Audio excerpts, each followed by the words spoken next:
Welcome to the Old God's Meadery. Tonight we're starting a brand new batch of mead live. This one was suggested by Brandon Pittman. This is going to be a strawberry lemonade mead. It's going to be fantastic. There's two things I did behind the camera before we got started that are incredibly important for mead making. The first thing, everything that you see that's going to touch mead in any portion of the actual video is sanitized. Anytime anything touches your mead, it needs to be sanitized. There's some things that like to grow in the same environment as yeast that are not good, and they taste gross. So you want to make sure everything is super clean and sanitized. Secondly, I measured out exactly 3 pounds of honey. It's in this pot here already. That way, it just saves time. So let's get started. We're going to make some strawberry lemonade mead in less than 10 minutes tonight. It's going to be awesome. The first thing I'm going to do is plug in my stovetop here. And the point of this is to start heating the honey up. Now, you don't want the honey to get hot because too much yeast, if it gets too hot, it can kill the yeast. So I'm going to pour in a little bit of lemonade in here, and our goal is to just be to dissolve the honey into the lemonade. So I'm going to put just shy of half a gallon of lemonade in here. The rest of it's going to go into the bucket. And while we wait for that to heat up, we're going to go ahead and add in 3 pounds. This part's very important. 3 pounds of frozen, defrosted, and brought to room temperature strawberries. The reason why I love using frozen fruit, there's two major reasons. One, when fruit freezes, it actually breaks down the outer membrane as it defrosts, and you get a much more gooey substance out of your fruit, especially in the berry line, but that will help get you a much deeper color and a much sharper flavor. But secondly, when fruit is frozen like that, it's usually picked and flash frozen right there on the place where they actually package them. So it's actually incredibly fresh, usually much fresher than the fruit you'll see in a produce section. And it's not sprayed with anything crazy to keep it good for a long time. We're going to go ahead and add in the other half gallon of lemonade to the bucket. So now we have just over half a gallon of lemonade and 3 pounds of frozen, defrosted, and brought to room temperature strawberries.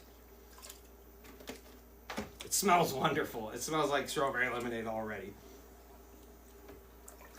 If you don't know what mead is, it's the oldest alcoholic beverage in the world, independently discovered by many different countries and cultures. The oldest evidence is from Africa, over 20,000 years old. There's evidence in ancient China, over 10,000 years old. Evidence in Central America. Evidence in Northern Europe, where the Vikings traded it, made it super famous. But what that means is, regardless of who you are or where you're from, anywhere on the planet, your ancestors drank mead. Somebody down your lineage, they drank mead, and I think that's awesome. If you want to make your ancestors proud, you should learn how to make it yourself. I'm showing you tonight, live, how you can make it so simplistically. This is a strawberry lemonade mead, and we are just about ready here. Like I said, the pot is still warm to touch. You do not want to make this too hot. Every strain of yeast has its own temperature tolerance, and if the yeast gets too hot, it can kill it. We're going to go ahead and unplug that guy, and we are close enough. Now it's time to combine the two.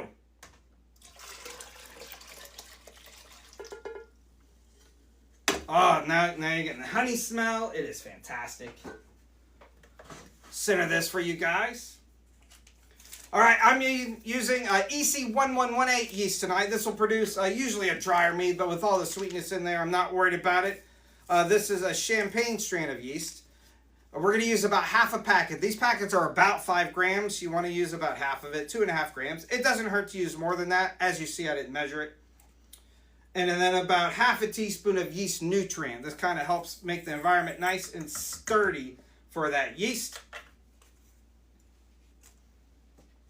And now it's time to seal her up. This is a fermenting lid. You see the fermenting hole right there.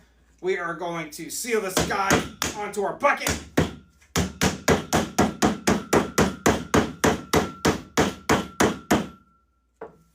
And give it a good shake. Put your thumb over the hole. Make sure your thumb is sanitized too. I hope it is. But if it's not, you should sanitize it regardless if you're making meat or not. Alright? 3-piece airlock. These are superior to your typical S-shaped airlocks. They're far easier to take apart and clean and easy to sanitize. We're putting that in our fermenting hole there.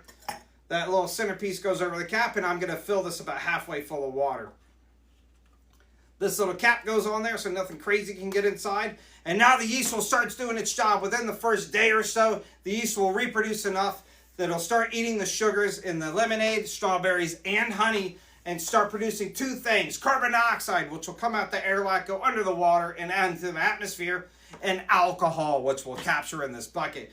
In about 3 weeks' time, we're going to come back here live on another Wednesday, and we're going to be racking this mead. It'll be done its fermentation process. The yeast will hit its alcohol tolerance, which means it will not be able to produce any more alcohol because it is too toxic of an environment to do so.